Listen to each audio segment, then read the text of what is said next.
Hariom. Socrates नाम के Greece के एक बहुत महान दार्शनिक हुए। उनके बारे में ऐसा कहा जाता है कि वह दिखने में कुरूप थे।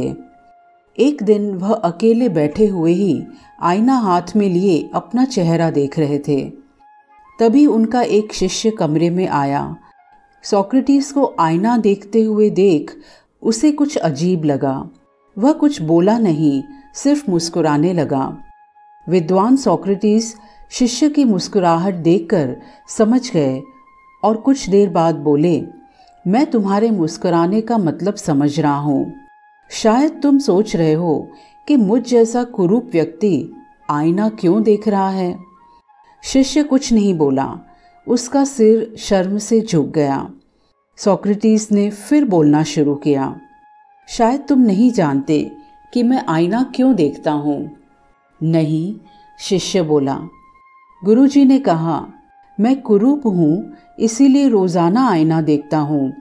आईना देखकर मुझे अपनी कुरूपता का भान हो जाता है।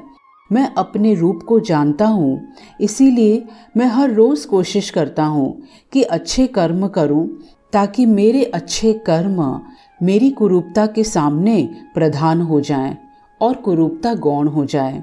शिष्य को ये बात बहुत शिक्षाप्रद लगी, परंतु उसने एक शंका प्रकट की। तब तो गुरुजी, इस तर्क के अनुसार सुंदर लोगों को तो आईना नहीं देखना चाहिए। सोक्रेटिस बोले, ऐसी बात नहीं है।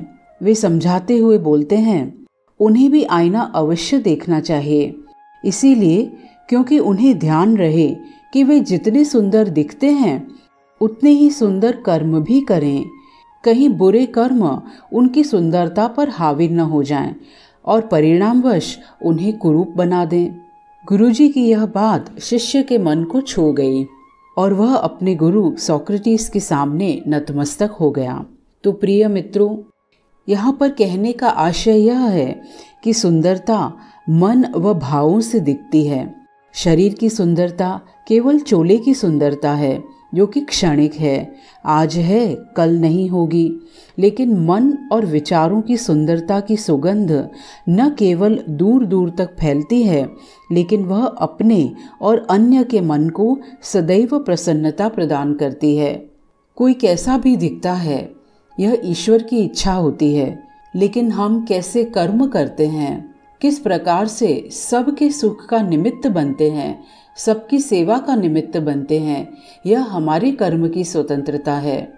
इसीलिए हमारे लिए प्रधान यह हो कि हमारा मन सुंदर हो, हमारे विचार सुंदर हो और हमारा शरीर भी स्वस्थ और स्वच्छ हो। हरिओम।